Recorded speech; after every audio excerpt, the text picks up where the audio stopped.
राजस्थान के सबसे चर्चित एनकाउंटर केस में 7 साल बाद पुलिस को बड़ी राहत मिली। जोधपुर की अदालत ने कहा है कि पुलिस ने अपनी ड्यूटी निभाई थी, हत्या नहीं की। ये फैसला सिर्फ 7 अफसरों की राहत नहीं बल्कि पूरे राजस्थान पुलिस के मनोबल को मजबूत करने वाला फैसला माना जा रहा है।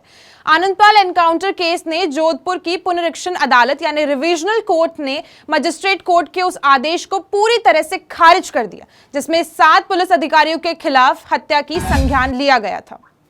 कोर्ट ने कहा यह अफसर एक खूंखार अपराधी को पकड़ने की कोशिश में अपनी ड्यूटी कर रहे थे और ऐसे में हत्या का संज्ञान लेना तो तथ्य को किसी हिसाब से सही नहीं करता और न ही कानून को। पुलिस की तरफ से वरिष्ठ अधिवक्ता विनीत जैन, राहुल चौधरी और उमेशकांत व्यास ने अदालत में दलील रखी थी। उन्होंने कहा कि वैज्ञानिक सबूतों से यह साफ हो चुका है कि मृतक आनंदपाल ने खुद ऑटोमेटिक हथियार से फायरिंग की थी, यहां तक कि उसी की गोली से पुलिस का एक जवान गंभीर रूप से घायल भी हुआ था।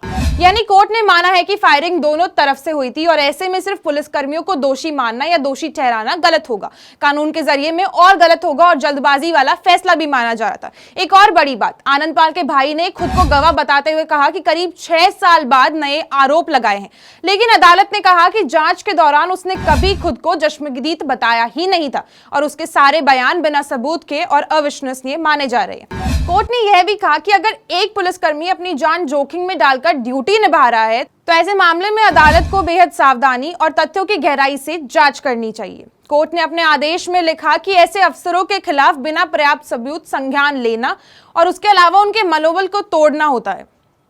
इसलिए अदालत ने साफ कहा कि यह मामला हत्या के नहीं बल्कि ड्यूटी के दौरान आत्मरक्षा का है। हालांकि आनंदपाल के वकील भंवर सिंह ने कहा कि हम हाई कोर्ट में अपील करेंगे। हमें पूरा भरोसा है कि वहां हमारी बात सुनी जाएगी क्योंकि इस फैसले में कई कानूनी कमियां भी हैं।